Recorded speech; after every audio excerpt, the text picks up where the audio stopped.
Então, nós estamos aqui falando do bioestresse e nós vimos que existem 3 grandes interpretações básicas que o teu cérebro dá para os acontecimentos, que geram um colorido emocional, que tanto podem te levar em direção à saúde, ao bem-estar, à qualidade de vida, à felicidade, quanto podem roubar esses fatores e até mesmo facilitar, não provocar, facilitar o aparecimento de diversas doenças, que a gente ainda vai estar falando.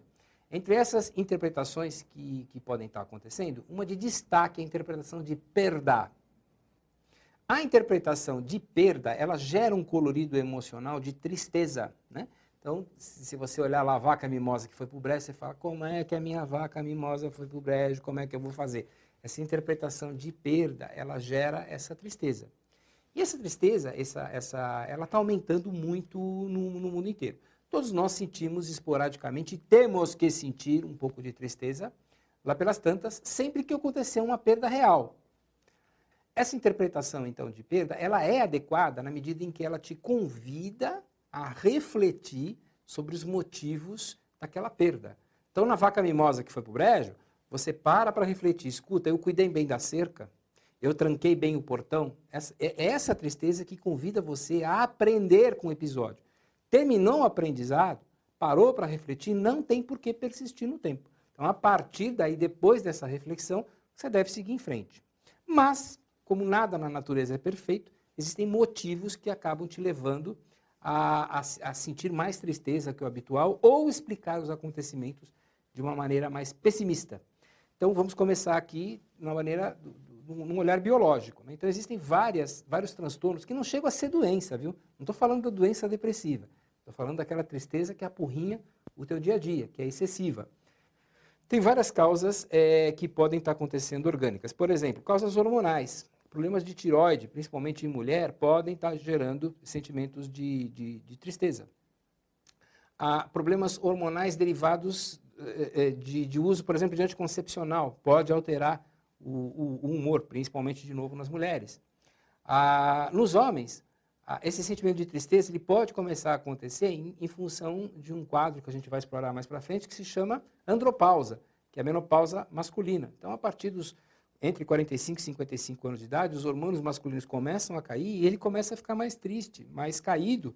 E o problema é hormonal, tá? Nenhuma outra abordagem vai funcionar. É isso que tem que ser corrigido. Ou então, diferença nos transmissores químicos do cérebro.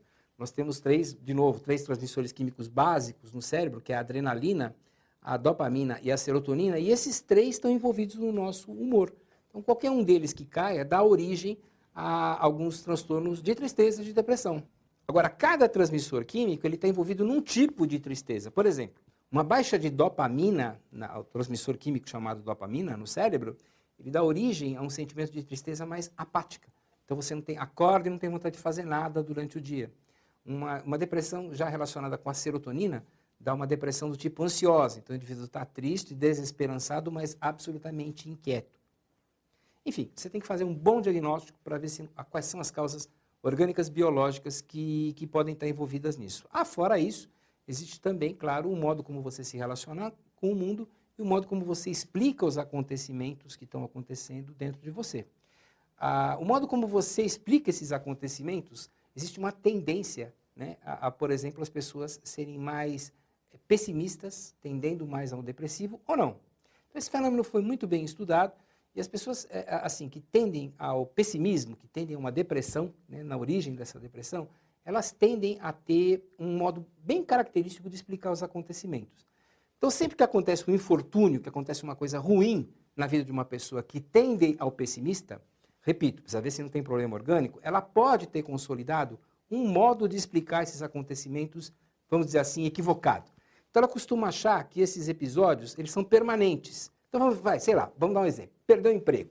Então ela vai pensar assim, não vou conseguir outro. Tá? Isso o pessimista, que tende à depressão, pensa assim.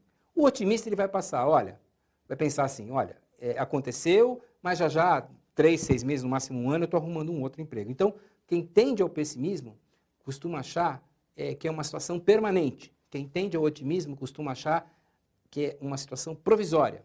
Segundo, quem tende ao pessimismo tende a achar que a culpa é sua, enquanto o otimista fala que não, a culpa é de terceiros. Então, o pessimista ele vai falar assim, quem tende à depressão pessimista. Ele explica o acontecimento assim. eu que pisei na bola. Lá fui eu de novo fazer besteira, só podia ter acontecido comigo mesmo, né? E o otimista fala o seguinte, não, olha, quer saber? Ainda bem que eu me livrei daquilo, viu? Porque eu vou em busca de outra oportunidade.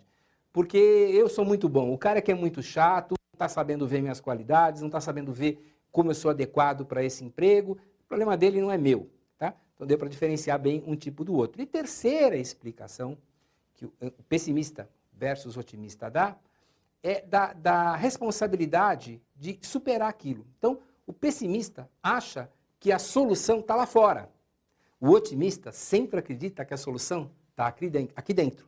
Então, o pessimista fala assim, bom, então agora eu vou ter que sair por aí pedindo ajuda para os meus amigos, eu vou ver se Deus me ajuda, se cai alguma coisa aqui no meu colo, porque eu sozinho não vou conseguir.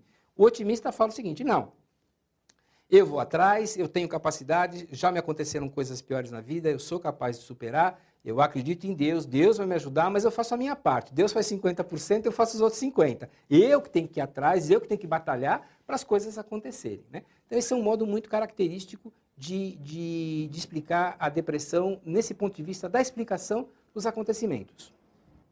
Mas a gente vive em sociedade, né? A gente vive em grupos de pessoas. E tem várias outras características, melhor, que afetam grupos de pessoas de maneira comum.